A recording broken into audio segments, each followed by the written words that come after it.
Most chess players don't know where modern chess actually comes from.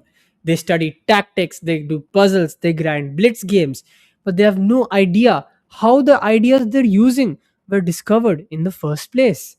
And here's the thing, the players who figured all of this out first, they were playing over 150 years ago with no computers, no engines, no databases, just pure chess understanding.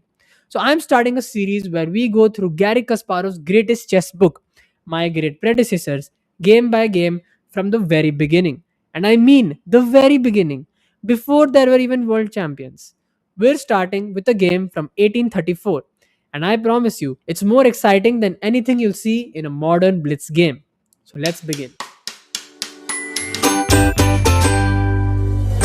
This is the first game in Garry Kasparov's famous book, My Great Predecessors Part 1. And the reason he chose this as the first game is because it shows that at a time without computers, databases, opening theory, how both players could play such advanced level of chess and how black can show expertise in his understanding of past pawns, which by the way I've covered in a separate video. So let's start. We have e4, c5, knight f3, knight c6, d4, the open Sicilian, cd4, knight d4, e5. And the reason there's an exclamation mark is because this is modern theory which was discovered 150 years later than this game. It's called the Sveshnikov variation. And the fact that black could find this on his own without any theory to back him up is incredible. So we have takes, bishop c4, knight f6.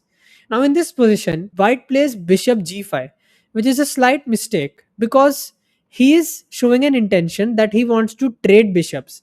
But as you might already know, in open positions, bishops are usually better than knights. And the knight was not really doing anything much here. So exchanging of the knight for his bishop is not the best idea. So white plays bishop e7 to avoid the pin, and now queen e2, because you see there is an attack on this pawn now. So white decides to defend with queen e2. Again, this is a mistake because as you know, you should develop your minor pieces before developing your queen. So white is breaking a basic opening principle here. Much better move was something like knight c3, which defends the pawn and keeps the option of queenside castling open as well. So you're not really telling black what you're going to do. But if you play queen e2, then you're kind of signaling that I'm not going to develop my queen side, I'm going to castle king side. So bringing out the queen here is not good. And now black finds the correct move, d5. So I know some of you might be saying, but isn't it an opening principle that you should not open the center when your king is in the center? Well, that's true. But then again, that's what makes a good chess player so good.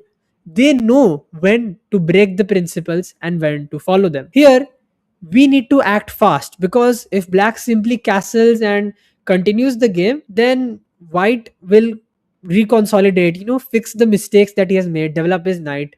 So black will never really get any advantage. But by playing d5, he's using the fact that if white had played his knight here, he would have protected this square. But since the knight is not here, black can do this. And again, it's an attack on his bishop, so white has to do something. Now here, white makes a mistake. Bishop f6. You see, here it's not useful to take this knight because, again, like I said, the position is going to open, right? We just tried to open the center with d5. And in open positions, bishops are far, far better than knights. So trading literally makes no sense. He's giving away both his bishops in the first 9 moves, which is not at all a great start. Black now has the bishop pair and he will use it to the full extent as you will see in the game. A much better move was e takes d5, when after pawn takes bishop check, bishop d7 takes, knight c3.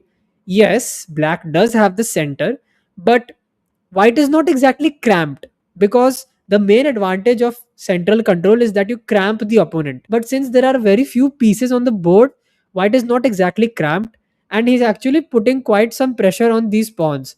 So for example, if you push this pawn ahead, then this becomes a major weakness.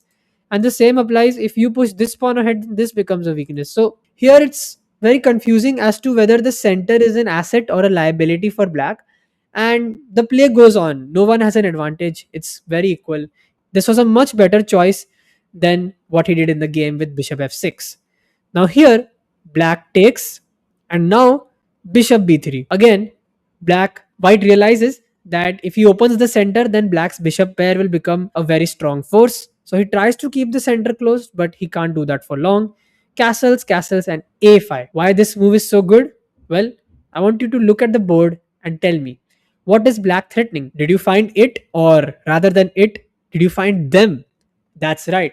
Black is threatening both a4, trapping this bishop, and bishop a6, which is skewering the queen and the rook. So the fact that La Bourdonnais is simply improving his position move by move, creating threats for white, never allowing him to take a breath of relief, is actually quite cool. Now, ed5, ed5, he had to open the center, and he plays rook d1.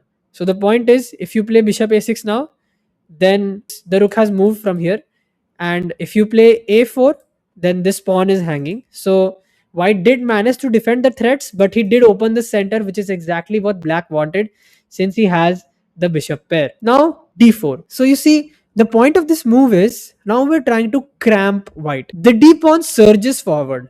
Black now has a powerful passed pawn on d4. So if white ever decides to challenge this pawn, we can always prepare to push it ahead and make it a passed pawn, right? And it's also not allowing this knight to come here. So basically, it's like a bone in the throat for white, not really helping. It has opened this diagonal up for many things as well. And as you'll see, it's going to be the game changer. If you think from white's perspective, it's not very clear what to do, because there's no good place to develop your knight, and your bishop is just staring down an open diagonal.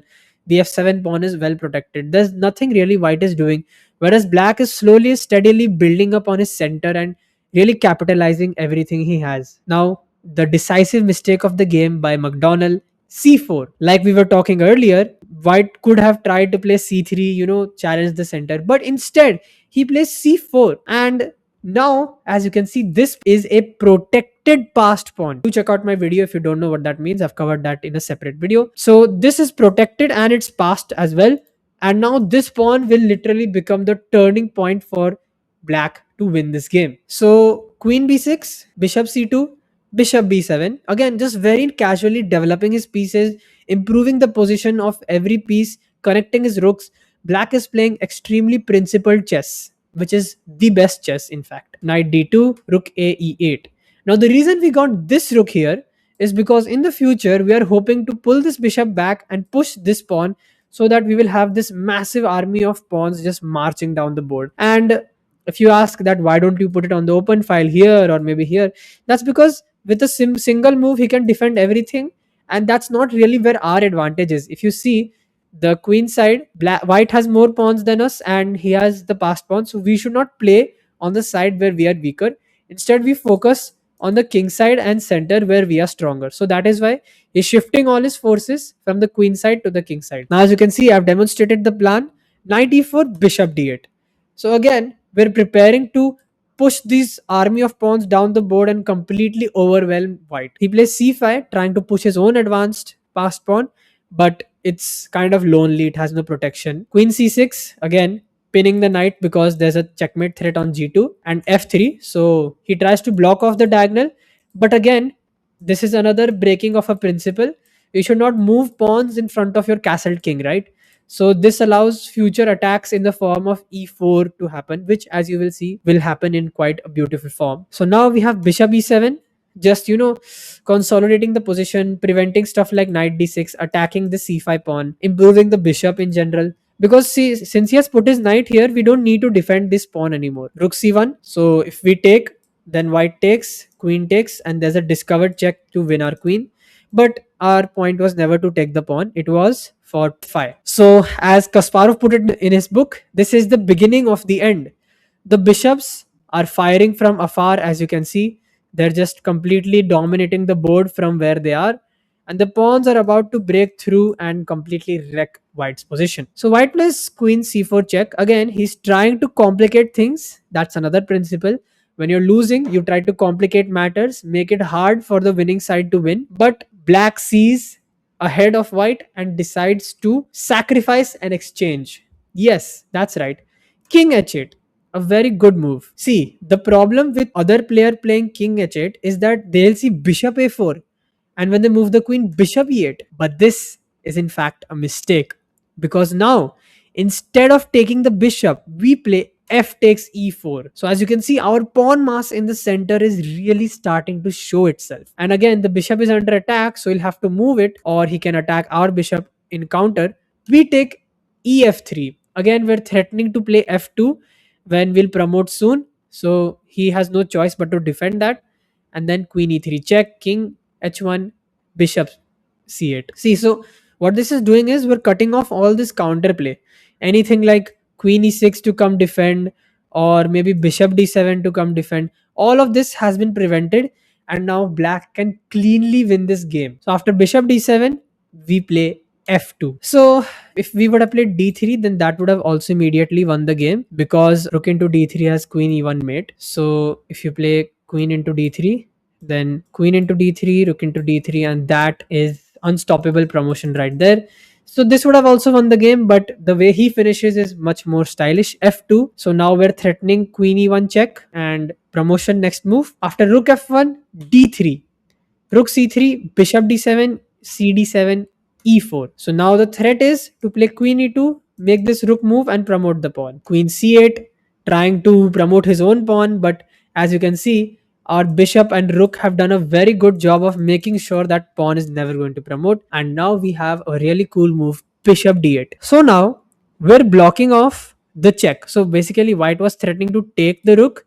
If you take, then I promote.